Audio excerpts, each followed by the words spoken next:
नमस्ते दोस्तों। अगले तास में हमने हमारा जो पहला चैप्टर है पत्र एवं डायरी, जिसमें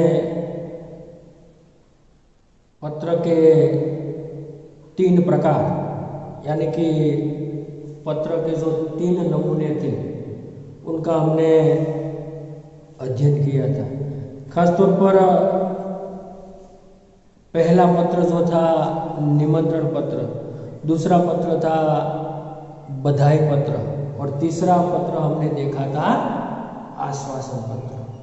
तो दोस्तों, हमने आश्वासन पत्र में खेल महाकुंभ में असफल यानी कि अच्छा प्रदर्शन नहीं करने पर अपनी सखी को जो आश्वासन पत्र है उसके बारे में अभ्यास किया था। और दोस्तों, आपको एक होमवर्क के रूप में मैंने आपको एक पत्र इसी नमूने के आधार पर लिखने के लिए कहा था कि भाई आपका दोस्त या तो आपका बड़ा भाई या तो आपका कोई समधी या तो संबंधी कोई भी हो जो 10वीं कक्षा में यानी कि एसएससी में अनुत्तीर्ण यानी कि असफल हो जाने के बाद आप उन्हें आश्वासन पत्र लिखिए। आशा करता हूं कि आप लोगों ने ये पत्र जो मैंने यहाँ पर बोर्ड पर लिखकर आपको होमवर्क में देने का प्रयास किया था, जो आप लोगों ने अच्छी तरह से उसे समझकर लिख लिया होगा। तो आज दोस्तों हमारा उसी प्रकार का एक नया पत्र का नमूना है जिसका नाम है अनुमति पत्र। जो आज हम 4 नंबर का पत्र है जिसका अनुमति पत्र।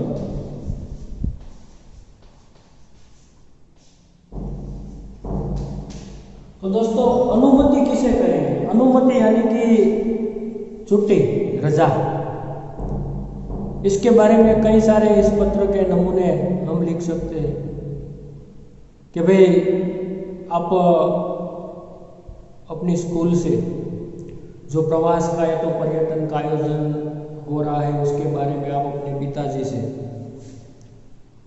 उसी प्रवास में यानी कि उसी पर्यटन में जाने की अनुमति के लिए पत्र लिख सकते हैं। तो यहाँ पर ये जो हमारी किताब में, हमारे पाठ्य पुस्तक में जो दिया गया पत्र है वह क्या कुछ इसी प्रकार का है कि भाई प्रवास में जाने की अनुमति के लिए पिता पत्र। आप माता को भी लिख सकते हैं, पिता को भी लिख सकते हैं, अन्य अपने बड़े भाई को भी इसी प्रकार का पत्र आप अनुमति पाने के लिए, लेकिन प्रवास में जवानी मंजूरी मेळववा માટે अनुमति એટલે મંજૂરી મેળવવી અથવા તો રજા મેળવવી, છૂટ મેળવવી। ये सिवाय मित्रों આપણે એ પ્રકારના પણ પત્ર લખી શકીએ કે आप अपनी स्कूल में 1 या 2 दिन की अपने कक्षा शिक्षक से छुट्टी पाने के लिए अनुमति पत्र भी लिख सकते हैं, या तो उसी श्रेणी में प्रार्थना पत्र भी हम लिख सकते हैं। तो यहाँ पर जो ये नमूने के रूप में यहाँ पर दिया गया जो अनुमति पत्र आपकी किताब में आप उसे पढ़कर ध्यान से आपकी किताब सामने रखेंगे और आपको कि भाई जिसमें हमें जो पत्र का किस प्रकार से क्लेवर करना है, किस प्रकार से उसकी शुरुआत करना है, उसके बारे में हमने अगले क्लास में बहुत कुछ जान लिया। इसलिए सबसे पहले हम यहाँ पर जो ऊपर हम अपना जो पत्र लिखनार यानी कि जो पत्र लिखता है उसका पता लिखना है। तो जीवन भारती छात्रालय, स्टेशन रोड, बड़ौदा, 19 सितंबर 2011 को ये पत्र लिखा गया है, जिसमें संबोधन के रूप में अपने परिवार के बुजुर्ग यानी कि स्वयं पिताजी को पत्र लिखना है, इसलिए संबोधन में उसे पूज्य ऐसा संबोधन किया है। अगर माताजी को या तो माता को पत्र लिखना है तो आपको जैसे आपने सीखा है कि भाई पूजनीया माताजी, इस प्रकार संबोधन कर सकते हैं, सादर प्रणाम। फिर लिखने की शुरुआत, आपका पत्र मिला, सबकी कुशलता जानकर बड़ी खुशी हुई। એટલે કે એ સામેથી પૂછવાનું કે તમારો પત્ર મળ્યો, બધાય ખુશ છો, મજામાં છો, બધાની કુશળતા જાણીને મને ખૂબ પ્રસન્નતા થઈ, તો મને ખૂબ આનંદ મળ્યો। આપ મેરી જરા भी चिंता न करें। સાથે સાથે મિત્રો આપણે માતા કે પિતાને એને આશ્વાસન આપવાનું કે તમે મારી જરા પણ ચિંતા ન કરો, જેથી કરીને આપણે જ્યાં પણ હોઈએ તો એમના માતા પિતાને પણ એક પ્રકારનો સંતોષ થાય કે મારું સંતાન જ્યાં પણ રહીને હોસ્ટેલમાં કે સ્કૂલમાં ત્યાં ભણે છે કે કોઈ ધંધા કે વ્યવસાય અર્થે ગયેલો છે ત્યાં તે ખુશ છે અથવા તો સુખી છે અથવા પ્રસન્ન છે, એટલે એને પણ એક આનંદની લાગણી છે એવી આપણે એ પ્રકારે આપણે પત્રની અંદર शब्दों આપણે લખવાનો પ્રયાસ કરવો જોઈએ। તો આપકો સૂચિત કરते हुए मुझे खुशी हो रही है, એટલે કે તમને જણાવતા મને આનંદ થાય છે કે हमारी कक्षा के सब विद्यार्थी अगले महीने 17 तारीख को अजंता एलोरा की गुफाएं देखने जाने वाले। એટલે કે તમને જણાવતા મને આનંદ થાય છે કે ભાઈ અમારા ક્લાસના કક્ષાના બધા જ વિદ્યાર્થીઓ છે આવતી 17મી તારીખના રોજ અજંતા એલોરાની ગુફાએ એટલે કે અજંતા એલોરાની ગુફા જોવા માટે જઈ રહ્યા છે। मैं भी उस प्रवास में सम्मिलित होना चाहता हूं, એટલે કે હું પણ એ પ્રવાસની અંદર જોડાવા માંગુ છું। स्कूल बस की व्यवस्था की गई है, यानी कि प्रवास के लिए जो हमारी स्कूल की जो बस है, यानी कि स्कूल में से बस की व्यवस्था ये की गई है। यह प्रवास 3 दिन का रहेगा, और साथ में उसे बताना, पिताजी को बताने पे हमारा जो प्रवास है 3 दिन का रहेगा और उसमें 800 रुपये का खर्च आएगा कि भाई 3 दिवसનો પ્રવાસ છે જેની અંદર 800 રૂપિયાનો ખર્ચ છે એની અંદર થશે।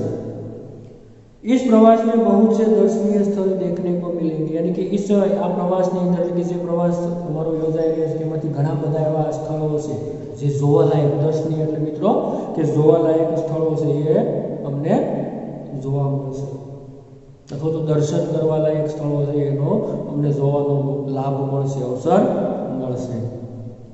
और साथ साथ मेरे सभी साथी, यानी कि मेरे सभी जो दोस्त है जिसमें मनीष है, साहिल है, श्रेया है, जाकिर है, वहीदा है, गुरमीत है और डेविड भी इस प्रवास में आने वाला है। એટલે કે મારા તમામ મિત્રો છે પણ બધા પ્રવાસની અંદર જઈ રહ્યા છે અથવા તો આવી રહ્યા છે। मैं भी इस प्रवास में शामिल होना चाहता हूं, अर्थात હું પણ આ પ્રવાસની અંદર અજંતા એલોરાની ગુફાઓ જોવાનો જે દર્શનનો પ્રવાસ છે એમાં જવાની ઈચ્છા રાખું છું અથવા તો શામિલ થવા માંગુ છું।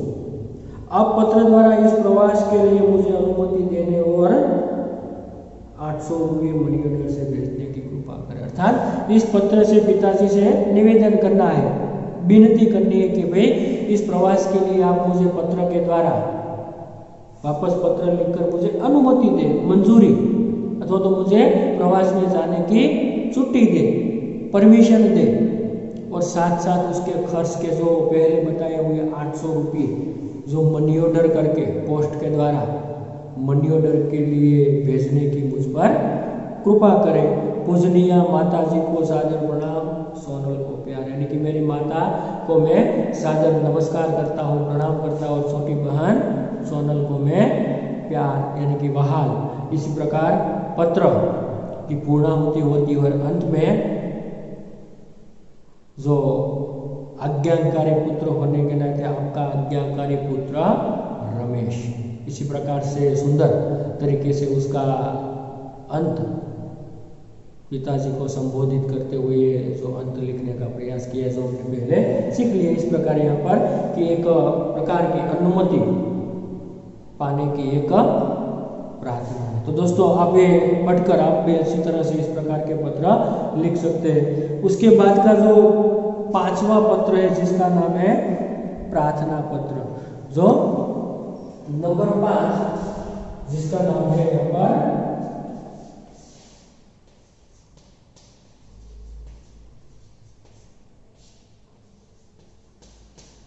प्रार्थना पत्र। प्रार्थना मित्रों विनंती, विनंती पण कही सके तो ये प्रार्थना पत्र ની અંદર छुट्टी के लिए प्रधान अध्यापक को प्रार्थना पत्र એટલે કે સ્કૂલની અંદરથી રજા મેળવવા માટે छुट्टी मेळववा माटे प्रधान अध्यापकने ए पत्र लखवानो छे। अने मित्रों ए तमे तमारा क्लास टीचर अथवा तो कक्षा शिक्षक को भी ये पत्र आप लिख सकते हैं। तो ये जो यहाँ पर दिया गया उदाहरण यानी कि ये जो नमूने का पत्र है उसे हम देखते हैं कि जिसे पहले पता यानी कि एड्रेस में लिखा है देसाई पलिया भावनगर 23 फरवरी 2011 को ये पत्र लिखा गया है। और ये पत्र दोस्तों संबोधन में थोड़ा परिवर्तन आएगा, इसमें सेवा में जो लिखा गया पत्र है और श्री आचार्य महोदय जो हमारे स्कूल के जो आचार्य है उसे पत्र लिखा है, तो उसे हम संबोधन में थोड़ा परिवर्तन किया गया जिसमें यहाँ पर संबोधन इसी प्रकार लिखा गया है कि सेवा में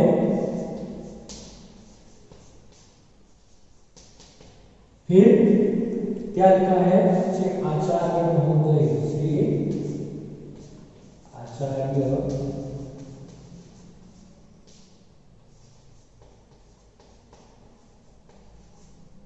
महोदय, फिर डीएच सार्वजनिक विद्यालय डीएच सार्वजनिक विद्यालय। तो इसी प्रकार से दोस्तों यहाँ पर थोड़ा जो भावनगर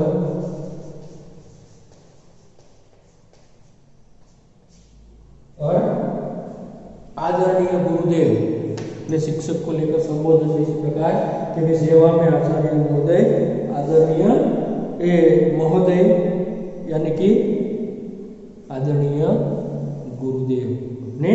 तो इसके पास छुट्टी पाने के लिए स्कूल में से लीव के लिए यानी कि रजा मेळववा माटे तो आदरणीय गुरुदेव सविनय निवेदन है कि दोस्तों जो लिखने की शुरुआत सविनय એટલે કે વિનય સાથે निवेदन के मित्रों प्रार्थना कि निवेदन है कि मेरी बहन की शादी आगामी 27 तारीख को निश्चित की गई है। यानी कि ये छुट्टी मेळववा माटे रजा मेळववा माटेનું કારણ છે મિત્રો તમારે યોગ્ય દર્શાવવું પડે એટલા માટે અહીંયા જે પત્ર લેખક જે લખનાર મનોજ પટેલ છે એ પોતાની બહેનની શાદીમાં અથવા તો પોતાની બહેનના લગ્નની અંદર પોતે શામિલ થવા માંગે છે એટલા માટે એ અગાઉથી એ પત્ર દ્વારા સ્કૂલમાંથી રજા મેળવવા માટેની પોતે જાણ કરે છે કે 27 तारीख को निश्चित हो गई है, मैं उसका इकलौता भाई यानी कि उसकी जो बहन का जो शादी है उसका मैं इकलौता भाई हूँ और हम लोगों के यहाँ शादी की कितनी धूम रहती है इससे तो आप अनजान नहीं। यानी कि हमारा अपने ત્યાં करके આપણે જે સ્કૂલના આચાર્ય હોય તો આપણે સ્થાનિક જ હોય જે લોકલ જ હોય આપણે જ્યાં ત્યાં ભણતા હોય અને એના વિશે આપણે જણાવ્યું છે કે ભાઈ તમે જાણો છો કે ભાઈ આપણે ત્યાં લગ્નના કે વિવાહના પ્રસંગની અંદર કેટલા ધામધૂમથી લગ્નો છે ઉજવાતા હોય છે એનાથી તો તમે પરિચિત છો વિદિત છો यानी कि अनजान नहीं है।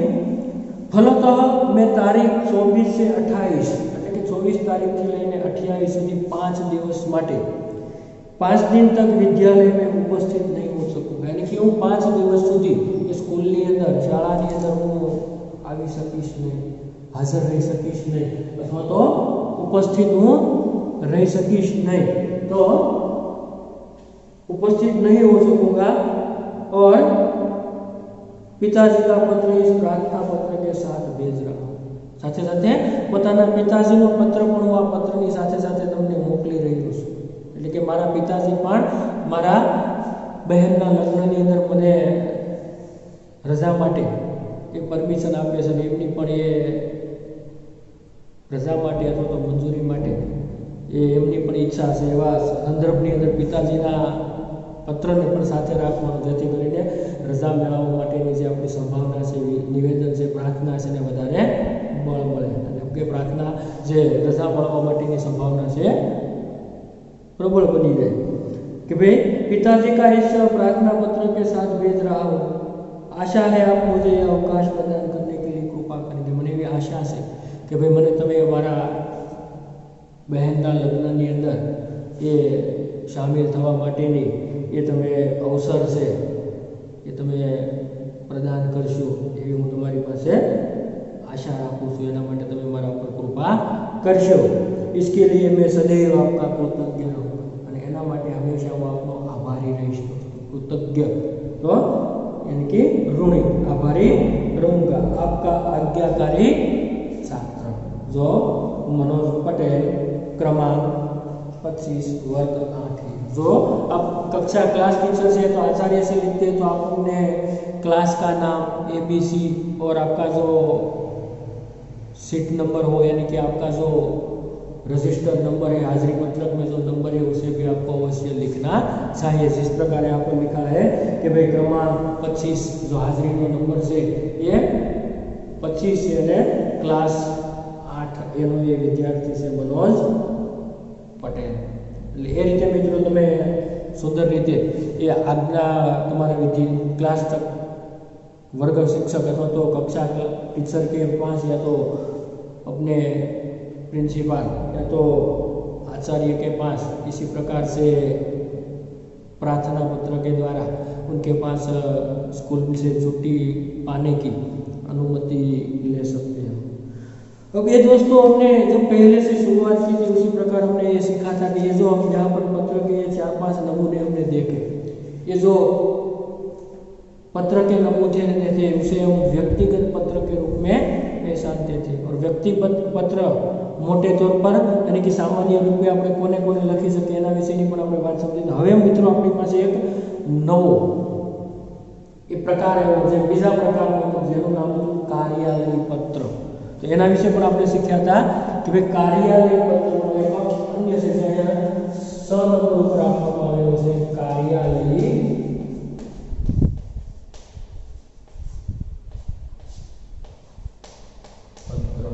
जो ये कार्यालय पत्र, तो हमने ये सीखा था, समझा था कि इसी प्रकार का जो पत्र होता है कार्यालय पत्र, जिस पत्र को हम किसी न किसी प्रकार से हमारे साथ हमारे विस्तार यानी कि हमारे क्षेत्र से जुड़े हुए कोई अधिकारी को यानी कि कोई सरकारी जो पदाधिकारी जो अधिकारी होता है, जो पदाधिकारी होते उसके संबंधित हम इस प्रकार के पत्र लिखे जाते हैं।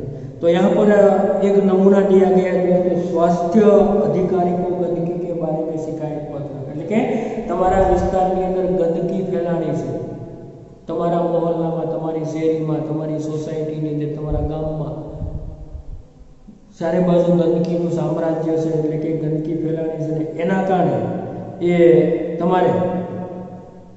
તમારા વિસ્તારની અંદર ये रोगचाळो फैलावानी संभावना है। रोगचाळो फैलावानी संभावना माटे तमे स्वास्थ्य अधिकारी जो महानगरपालिका के यानी कि म्यूनिसिपालिटी या तो नगरपालिका के प्रमुख को, चीफ को, किसी भी प्रकार से आपको जो जिसके संबंधित अधिकारी को आपको पत्र लिखना है। यहाँ पर स्वास्थ्य अधिकारी को गंदगी के बारे में शिकायती पत्र जो कार्यालय संबंधी पत्र के शिकायत એટલે કે ફરિયાદ માટે કે તમારા વિસ્તારની અંદર જે તે જગ્યા ઉપર કચરો છે, ગંદકી છે એ ઉઠાવવા માટે કે એને કારણે ચારે બાજુ રોગચાળાનું વાતાવરણ ભય ઊભો થશે, આવા સંદર્ભની અંદર તમારે એને શિકાયત કરવાની છે, ફરિયાદ કરવાની છે, જેથી કરીને એ તમારો પત્ર છે એની જાણ થતાની સાથે આપણા તંત્ર દ્વારા યોગ્ય કાર્યવાહી કરીને ત્યાંથી કચરો કે ગંદકી છે ઉઠાવવાનું કામ થઈ શકે। એવી રીતે તમારા વિસ્તારની અંદર કોઈ अन्य क्षेत्रनी कोई समस्या हो तो तमे कोई गुंडागिर्दी, आवारा तत्व जिसका त्रास हो तो जिसके कारण आप पुलिस अधिकारी को पत्र लिख सकते हैं। इसे कई प्रकार के प्रश्न होते हैं जो तो आपके गांव में, आपके शहर में समय से ये बस यानी कि एसटी नहीं आ रही तो आप उसके विभाग के अधिकारी जो बस अड्डे के यानी कि डेपो मैनेजर को भी आप इसी प्रकार के एक पत्र से जो कार्यालय पत्र के तौर पर लिख सकते हैं। कई सारे उसके नमूने पर यहाँ पर हम यहाँ एक देखते हैं कि जिसको तारीख यानी कि दिनांक 20 मई 2011 को ये पत्र लिखा गया है जिसका नाम है स्वास्थ्य अधिकारी को गंदगी के बारे में शिकायती पत्र, जो जिसे ये कार्यालय पत्र के नमूने के रूप में लेगी, जिसमें खास तौर पर क्या आएगा शिकायती पत्र।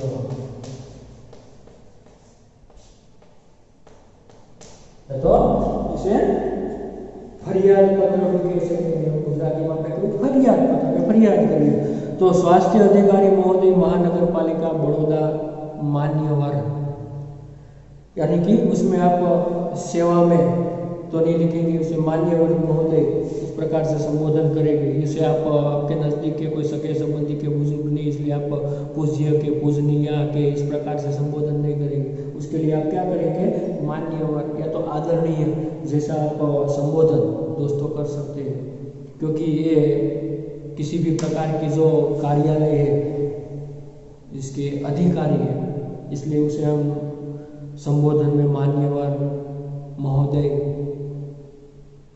साथ साथ इसी प्रकार का संबोधन आप आदरणीय ऐसे शब्द का प्रयोग कर सकते हैं। जैसे आप पूज्य या तो पूजनीय ऐसे संबोधन आपको नहीं करना होगा, क्योंकि ऐसे संबोधन आप अपने मम्मी पापा यानी कि माता पिता दादा दादी यानी कि हमारे जो नज़दीक के जो समधी है, जो हमारे परिवारजन है, यानी कि जो हमारे ऐसे नज़दीक के व्यक्ति है जिसके बारे में हम आशीर्वचन लेना चाहते हैं, उसी को इसी प्रकार से संबोधन किया जाता है। हम हमारे कक्षा शिक्षक को यानी कि हमारे आचार्य को ऐसा हम कर सकते हैं, क्योंकि वो हमारे लिए आशीर्वचन देने योग्य होते, जो हमारा ज्ञान का दाता होता है, हमारे लिए पूजनीय होता है। इसलिए उसे जो हमारे परिवार के नज़दीक के नहीं है फिर भी उसे हम पूज्य यानी कि पूजनीय के क्षेत्र में हमारे शिक्षक या तो टीचर को इस प्रकार से संबोधन करें तो ये ठीक रहेगा। तो यहाँ पर संबोधन किया गया है दोस्तों, मान्यवर सविनय निवेदन है कि मैं गायत्री मोहल्ले में रहता हूँ, के सोसाइटी नाम से मोहल्ला नाम से कि मैं गायत्री मोहल्ले में रहता हूँ। यह मोहल्ला पिछले कई दिनों से ठीक से साफ नहीं हो रहा, એટલે કે પોતાની સોસાયટી મોહલ્લા કેટલા છેલ્લા ઘણા દિવસથી બરાબર ત્યાં સફાઈ થતી નથી, થોડો યોગ્ય રીતે સાફ થતો નથી। આજકાલ शादी का मौसम है दोस्तों, એટલે કે આજકાલ લગ્નની सीजन से शादी का मौसम होना, जो लग्न की सीजन से रास्ते पर गंदगी फैलती रहना कारणे रस्ताओं पर रोड पर चारे बाजू गंदगी से ये फैलाय છે। पास के कूड़ेदान डस्टबिन में सब जूठन डाल देते, એટલે કે બાજુના જે ડસ્ટબિન છે કૂડેદાન એની અંદર બધા જૂઠું કચરો જે કાંઈ છે એટું એ બધું એની અંદર લોકો ફેંકી દે છે। અને बदबू के कारण पिछले 2 दिन से तो यह हाल हो गया है कि यहाँ से आना जाना भी मुश्किल हो गया, એટલે કે છેલ્લા 2-3 દિવસની સ્થિતિ એટલી બધી ખરાબ હાલત છે ત્યાંથી રસ્તામાંથી નીકળવું અવર જવર થવું હોય તો પણ ये आना जाना भी मुश्किल हो गया है। जो बुरी तरह से बदबू आ रही है, गंदगी फैल गई है, आने जाने वाले सभी लोग परेशान हो रहे हैं। ત્યાંથી રસ્તામાંથી પસાર થવાવાળા આવવા જવાવાળા બધા લોકો ખૂબ જ હેરાન અથવા તો परेशान થઈ રહ્યા છે। यदि गंदगी को शीघ्र न हटाया गया तो मोहल्ले भर में बीमारी फैल जाने का डर है।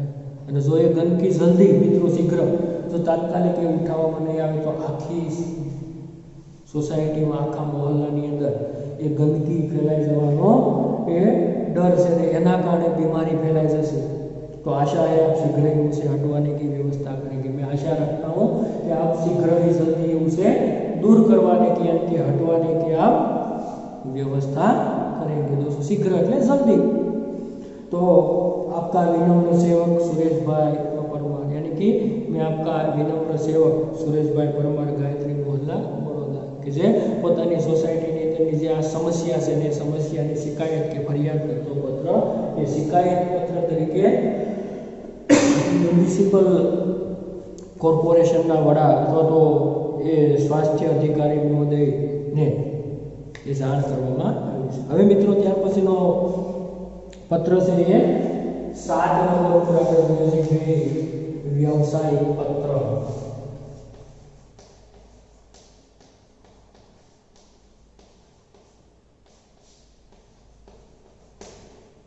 તો વ્યવસાયિક પત્ર શું? વ્યવસાયિક પત્ર એટલે કે જે ધંધા સાથે, વેપાર સાથે, રોજગાર સાથે જોડાયેલા તમામ પ્રકારના પત્રો હોય ને આપણે મિત્રો વ્યવસાયિક પત્ર કહીએ છીએ। તો ભાઈ વ્યવસાયિક પત્રની અંદર તમે કોની સાથે પત્ર વ્યવહાર કરી શકો? તો ખાસ કરીને તમે કોઈ કંપની પાસેથી કોઈ તમારે ચીજ વસ્તુ મગાવી હોય તો એની પાસે તમે પત્ર વ્યવહારથી કહી શકો, અથવા તો તમે કોઈ કંપની પાસેથી કોઈ ચીજ વસ્તુ મંગાવી હોય અને જો તમને યોગ્ય ન મળી હોય તો પત્ર વ્યવહાર દ્વારા તમે એને વાત કરી શકો। દાખલા તરીકે તમે कोई कंपनी पासेथी कोई कंपनीना डीलर पासेथी मोबाइल लीधो तो तमे एमना डीलरने ए मोबाइल तमारो योग्य रीते काम नहीं करतो अथवा तो खराब आव्यो छे तो तमे ए कंपनीना जे डिस्ट्रीब्यूटर हो अथवा तो एनो जे मुख्य जे वडो होय अथवा तो ए कंपनीना डिस्ट्रीब्यूटर अथवा तो ए कंपनी जो तेना पत्र द्वारा ए जाण करीने तमे व्यावसायिक पत्रना रूपनी अंदर लखी शको छो। एवी रीते अन्य कोई तमारी चीज वस्तु मंगाववा माटे पण आ प्रकारना पત્રો लखी शको। एवी रीते तमे आरे जो कोई पुस्तक विक्रेता पासेथी पुस्तक मंगावવું છે तो एना माटे पण ए पब्लिकेशन ना नामजोग तमे पत्र से लखी शको छो। जे अहींया आपणे एक मित्रो नमूना स्वरूपे आपणे व्यावसायिक पत्रना रूपनी अंदर एक पत्र आपवामां आवेलो छे जेनुं नाम छे पुस्तके भेजने के लिए पुस्तक विक्रेता को पत्र। એટલે કે એ પુસ્તક વિક્રેતા છે એમને પાસેથી પુસ્તકો મંગાવવા માટે तो पत्र से અહીંયા લખવામાં આવ્યો છે તારીખ 10 जुलाई 2011 सेवा में व्यवस्थापक जे એટલે કે જે પત્રની જે પબ્લિકેશન છે જે પ્રકાશન છે જે પુસ્તકોનો વિક્રેતા છે તેનો જે વ્યવસ્થાપક છે એને અનુસંધીને આપણે એને પત્ર લખવાનો। દાખલા તરીકે આપણે સંદેશ પેપર બાબતનો પ્રશ્ન લખો તો સંદેશનું કાર્યાલયના વ્યવસ્થાપકના નામજોગ આપણે પત્ર લખવો પડે। ગુજરાત સમાચાર હોય તો એ સિવાય બીજી अन्य કોઈ ભાષાની કે વિજ્ઞાનની કે ગણિતની કે ટેકનોલોજીની કોઈ પણ પ્રકારના તમારા પુસ્તકો મંગાવવા હોય તો એને એ પુસ્તક વિક્રેતાને તમે આ પ્રકારના પત્ર દ્વારા તમે એને લખીને એ જાણ કરી શકો છો। અથવા તો એ પ્રકારના પત્રો છે એને જે ધંધાકીય પત્ર તરીકે ગુજરાતીમાં મિત્રો ઓળખવામાં આવે છે જે વ્યાવસાયિક પત્ર તરીકે અહીંયા આપણને આપવામાં આવેલા છે। એટલે કે કોઈ પણ કંપનીમાં કોઈ પણ ચીજ વસ્તુ હોય એ ખરીદવા માટે કે એ ખરીદ્યા પછી એની કોઈ પણ પ્રકારની મુશ્કેલી કે સમસ્યાના સમાધાન માટે પત્ર દ્વારા તમે આ પ્રકારના વ્યવસાયિક પત્રો છે તમે લખી શકો છો। જેમ આપણે આગળ જશું તેમ તેમ આ પ્રકારના પત્રો છે આપણને ભણવાના મળશે પણ અહીંયા આપણી સમજ માટે મિત્રો આપણે અહીંયા આ પ્રકારના જે કાર્યાલય પત્ર છે ખાસ કરીને વ્યવસાયિક પત્ર છે એની અંદર જ્યારે આપણે સંબોધન કરવાનું હોય ત્યારે કોઈ વેપારી કે કોઈ દુકાનદાર હોય अथवा तो कोई बैंक हो तो बैंक अंदर पण ए मैनेजर ने आपणे एक व्यावसायिक पत्रना स्वरूपनी अंदर ने लखी शकीए। कोई आपने बैंक नी अंदर तमारे बैंकना एक कस्टमर तरीके कोई तमारे समस्या सर्जाय अथवा तो कंईक काम सबबी पत्र लखवानुं थाय तो बैंक मैनेजर ने पण ए प्रकारना व्यावसायिक पत्र तरीके आपणे लखीने एना माटे संबोधन आपणे महोदय एवुं लखीए छीए बराबर। कार्यालय पत्रनी अंदर આપણે વાત કરી કે કોઈ પણ અધિકારી હોય સમાચાર પત્રના કે સંપાદક હોય તો એના માટે આપણે શું કરીએ છીએ કાર્યાલયની અંદર એ પ્રકારના પત્રો લખીએ છીએ। પછી અહીંયા આગળ કે ભાઈ ગજાનંદ પુસ્તકાલય સુભાષ રોડ વલસાડ લિબર્ટી પ્રકાશન અમદાવાદ આ પ્રકારના ઘણા બધા પ્રકાશનો તમને મિત્રો ખ્યાલ છે નવનીત પબ્લિકેશન ये प्रकारना तमाम प्रकाशनों આપણે લખી શકીએ। ઉપકાર પ્રકાશન આગ્રા આવા જે મોટા મોટા પ્રકાશનો છે એના માટેના આપણે પુસ્તકોની લેવડ દેવડ માટે પુસ્તકો મંગાવવા માટે મની ઓર્ડરથી તમે પૈસા મોકલીને પણ પુસ્તકો છે એ પત્ર દ્વારા મંગાવી શકો છો। तो मुझे निम्नलिखित पुस्तकों की आवश्यकता है उन्हें आप डाक से भेजने की कृपा करें। मित्रों पुस्तकना नाम कि भाई नन्हा कोश श्री रतिलाल नायक, नालंदा विशाल शब्द सागर श्री नवल जी, बृहद हिंदी शब्दकोश डॉक्टर श्याम बहादुर वर्मा, डॉक्टर धर्मेंद्र शर्मा, साहित्यिक मुहावरा लोकोक्ति कोश हरिवंश राय शर्मा। तो कृपया उपयुक्त पुस्तकें उचित कमीशन काटकर शीघ्र ही वीपीवी यानी कि वेल्यूएबल पोस्ट में भेजें। जो कि भाई जे मंगावेला पुस्तकनी नामनी सूची से सामेना लेखकोना नाम से અને એ યાદી પ્રમાણેના પુસ્તક છે યોગ્ય કમિશન કાપીને તમે મને એ વેલ્યુએબલ પોસ્ટ એટલે કે પોસ્ટ દ્વારા એ ઝડપથી તમે મોકલજો। પ્રિટિશા શાંતિ ભવન એમજી રોડ રાજકોટ से ये जो पुस्तकें मंगवाने के लिए वलसाड़ जो गजानंद पुस्तकालय को वो अपना पत्र लिखता है। तो इसी प्रकार के दोस्तों हमने ये जो पत्र के कुल मिलाकर 7 नमूने यहाँ पर हमें देखे जो आपकी किताब में भी दिया गया है और साथ साथ आपको ये स्टडी मटेरियल्स के रूप में भी यहाँ पर दिए गए जो स्वाध्याय के अभ्यास के प्रश्न भी मैं आपको ये भेजूंगा। तो ये बात हुई पत्र की, आपको पत्र के बारे में अब पता चल गया, यानी कि हो गया, जो हमने पहले भी कुछ ये शुरुआत करने से आरंभ में जिसके बारे में बहुत सारी जानकारी प्राप्त की थी। तो अब दोस्तों हमें सीखना है डायरी लेखन। तो ये डायरी लेखन क्या होता है? जो पत्र के बाद दूसरा एक महत्वपूर्ण विषय हमारे पास है वह है डायरी लेखन। तो ये डायरी क्या होती है, डायरी लेखन क्या होता है, जिसके बारे में हमें आज कुछ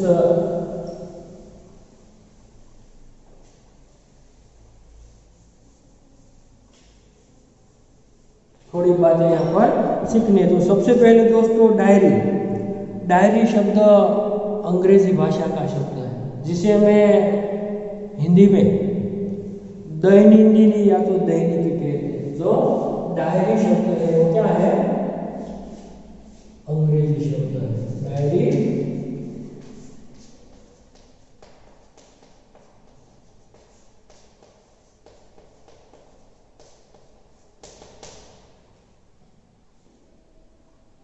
हिंदी में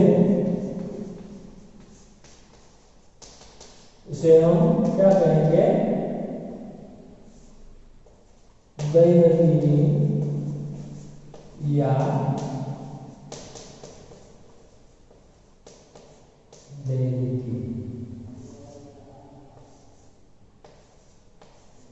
ये जो डायरी शब्द है, जिसे वो अंग्रेजी शब्द है लेकिन हिंदी में उसे हम कहेंगे दैनंदिनी या तो उसे हम डायरी कहेंगे। तो सबसे पहले दोस्तों हम जानेंगे कि भाई प्रतिदिन की जो घटनाएं होती है और जिस घटनाओं के अनुभवों को लिखना डायरी लेखन कहलाता है। सबसे पहले डायरी लेखन क्या है? डायरी तो हम समझेंगे अंग्रेजी में जैसे डायरी कहते हैं, पर हिंदी में उसे दैनिकी। तो दैनिक એટલે કે આપણા રોજના પ્રતિદિનના આપણા જે કાંઈ અનુભવો છે એ અનુભવોને કે ઘટનાઓને આપણે એની અંદર રોજે રોજના टाकीए છીએ, લખીએ છીએ અને આપણે डायरी કહીએ છીએ। तो खास કરીને डायरी में जो लिखा गया हुआ संक्षिप्त और क्रमबद्ध होता है, એટલે કે ડાયરીમાં આપણે જે કંઈ લખીએ છીએ તે ટૂંકમાં અને સાથે સાથે ક્રમબદ્ધ રીતે આપણે એક એક ક્રિયાઓને લખવી છે। કોઈ સવારથી સાંજ સુધી એટલે કે આખા દિવસની જે કાંઈ આપણે ક્રિયાઓ ઘટનાઓને આપણે વર્ણન કરીએ છીએ એ ક્રમબદ્ધ રીતે યોગ્ય રીતે અને સંક્ષિપ્તની અંદર આપણે એને नोंद करनी चाहिए, टाकनी चाहिए। डायरी ने मित्रों विशेषता है। साथ साथ इसमें तिथि के साथ साथ कुछ घटनाओं का विवरण डायरी लेखन को विश्वसनीय बना देता है। એટલે એમાં તારીખ સાથે तिथि સાથે વિવરણાત્મક ઘટના ક્રમબદ્ધ રીતે એ રોજે રોજની ઘટનાઓ આપણે સુંદર રીતે એ ક્રમબદ્ધ રીતે લખીએ છીએ। डायरी लेखनને એક પ્રકારે એ સુંદર અથવા તો વિશ્વસनीय બનાવી દેશે। डायरी लेखन में किसी की निंदा या टीका टिप्पणी करने से दूर रहना चाहिए। એટલે કે डायरी लेखन ની અંદર આપણે કોઈની નિંદા અથવા તો ટીકા ટિપ્પણ કરવાથી દૂર રહેવું જોઈએ। તો મિત્રો આપણા પાઠ્યપુસ્તકની અંદર આ પ્રકારની डायरी છે એને ખાસ કરીને કેટલીક વિશેષતાઓ આપેલી છે, જેની અંદર डायरी क्या प्रकार લખી શકાય। तो डायरी शब्द मैंने आपको कहा अंग्रेजी में की भाषा है और साथ साथ हिंदी में उसे दैनंदिनी या तो दैनिकी के नाम से जानेंगे। और साथ साथ डायरी निजी जीवन की निजी जीवन પોતે વ્યક્તિગત डायरी જે કાંઈ માણસ જે લખે છે પોતાની વ્યક્તિગત હોવી જોઈએ, પોતાના નિજી એટલે કે પોતાના સ્વજીવનની હોવી જોઈએ। અને સાથે સાથે એમાં प्रतिदिन जो घटनाओं घटित होती है उसका लेखा जोखा डायरी में हम लिखने चाहिए। डायरी के पढ़ने से किसी व्यक्ति के जीवन में घटित घटनाओं, कार्यों का तथ्यों की जानकारी प्राप्त होती है। डायरी में व्यक्ति घटित घटनाओं के साथ साथ अपने मन की जो उठी जो प्रतिक्रियाओं है, जो अभिव्यक्ति એટલે કે પોતાના મનની અંદર ઉઠતી जो प्रतिक्रियाओं से अभिव्यक्तिओं से એને અંકિત કરે છે। इसलिए उसमें वैयक्तिकता होती है, એટલે કે એમાં વ્યક્તિપણું હોય છે। ડાયરીનો લખનાર છે કે પોતે વૈયક્તિક રીતે એટલે કે વ્યક્તિગત રીતે મિત્રો ડાયરી છે લખવામાં આવે છે। એક વ્યક્તિ છે એ જ પોતાની વ્યક્તિગત રીતે ડાયરીમાં પોતાની પ્રતિક્રિયાઓ આપે છે। એક વ્યક્તિની પ્રતિક્રિયાઓ આપે એની અંદર બીજો વ્યક્તિ છે દખલગીરી કરી શકે નહીં, એટલા માટે ડાયરીને એ વૈયક્તિક તાનું મહત્વ હોય છે। डायरी रोज ઘણા મિત્રો એવું કે डायरी प्रतिदिन साप्ताहिक पाक्षिक अथवा मासिक लिखी जाती है કે બે દરરોજ પણ લખી શકાય, પછી સાથે સાથે સાપ્તાહિક એટલે કે અઠવાડિયા માટે, પછી પાક્ષિક એટલે 15 દિવસ માટે અને માસિક એટલે કે 1 મહિના માટે પણ લખી શકાય। डायरी प्रतिदिन, પછી સાપ્તાહિક,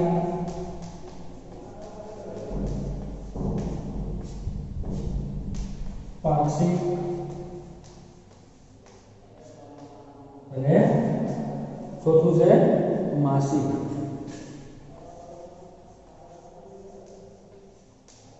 એટલે કે ડાયરી ચાર પ્રકાર, એટલે કે રોજે એટલે કે પ્રતિદિન એટલે દરરોજ, સાપ્તાહિક, અઠવાડિયું, પાક્ષિક 15 દિવસ અને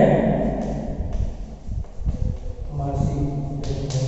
આ પ્રકારે ડાયરી છે પ્રતિદિન રોજે રોજની પણ લખી શકાય, અઠવાડિયા માટે પણ લખી શકાય, 15 દિવસે પણ લખી શકાય અને 1 મહિના માટે પણ લખી શકાય. જો ડાયરી લેખનની મિત્રો વિશેષતા એ આપવામાં આવી છે, ડાયરી લેખનની નિમ્નલિખિત ગુણ હોने आवश्यक है. ડાયરી લેખનની અંદર क्या क्या गुण હોય છે? તો પહેલી વસ્તુ, ડાયરી લેખન में क्रमबद्धता होनी चाहिए, એટલે કે ડાયરી લેખનની અંદર ક્રમબદ્ધ રીતે લખાણ હોવું જરૂરી છે.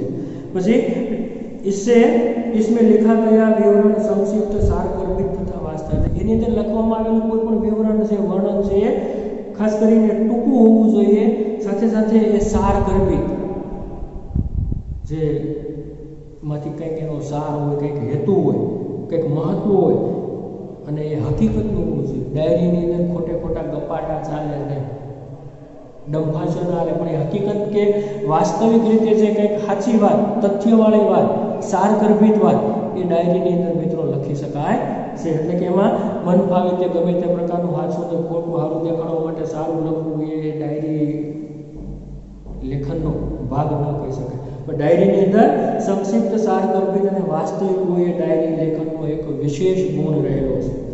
પછી डायरी लेखन में स्थान, तिथि, घटना या तथ्य का स्पष्ट रूप से उल्लेख होना आवश्यक है. એટલે કે ડાયરી લેખનની અંદર કે ભાઈ તમે જ્યાં ડાયરી લખો છો કયા સ્થાન ઉપર, કઈ તારીખે, તિથિ, સાથે સાથે કઈ ઘટના, તથ્ય કે એ પ્રકારે એનું સ્વરૂપ છે એની અંદર હોવું જરૂરી છે. ડાયરી લેખન કરते समय आलोचना, टीका, टिप्पणी, बनावटीपणું, કાલ્પનિકતા, ચિત્રાત્મકતા, અનાવશ્યક વિસ્તાર से बचना है. એટલે કે તમે જ્યારે ડાયરી લેખન લખો ત્યારે એમાં કોઈની આલોચના, ટીકા ટિપ્પણા, ખંડન મુંડન કરીએ ને, કોઈનું સારું નરસું, એ બધી વસ્તુ છે, બનાવટીપણું, સાથે સાથે વિશેષ એની અંદર કાલ્પનિકતા ન ચાલે. કારણ કે ડાયરી છે હકીકતની વસ્તુ છે, હકીકતની બનેલી ઘટનાઓ છે, એ ઘટનાઓને અનુસંધીને એની અંદર કરવાનું લખાણ થતું હોય છે. એટલે એની અંદર એ પ્રકારની કોઈ કાલ્પનિકતા કે એ વસ્તુ હોવી ન જોઈએ. ત્યાર પછી મિત્રો અહીંયા આપણને આપવાનું કે ડાયરી લેખન से कौन कौन से लाभ मिलते हैं. तो મિત્રો અહીંયા ડાયરીના આપણે લેખનની જે વિશેષતા છે અથવા તો એના ગુણો છે એ આપણે જોઈએ. હવે પછીના આગળના नेट के भाई डायरी लेखन से कौन कौन से लाभ है, और यहाँ पर हमने डायरी लेखन के 2 नमूने उदाहरण यहाँ पर दिए गए. तो यहाँ पर दोस्तों हम ये वीडियो लेक्चर में यहाँ तक हम रखते हैं. अगले नेक्स्ट वीडियो लेक्चर में हम ये डायरी के जो लाभ है और उसके जो 2 नमूने और यहाँ पर अभ्यास यानी कि स्वाध्याय के जो कुछ प्रश्न हमारे यहाँ दिए गए उसके बारे में चर्चा करेंगे. यहाँ तक इस वीडियो लेक्चर में हम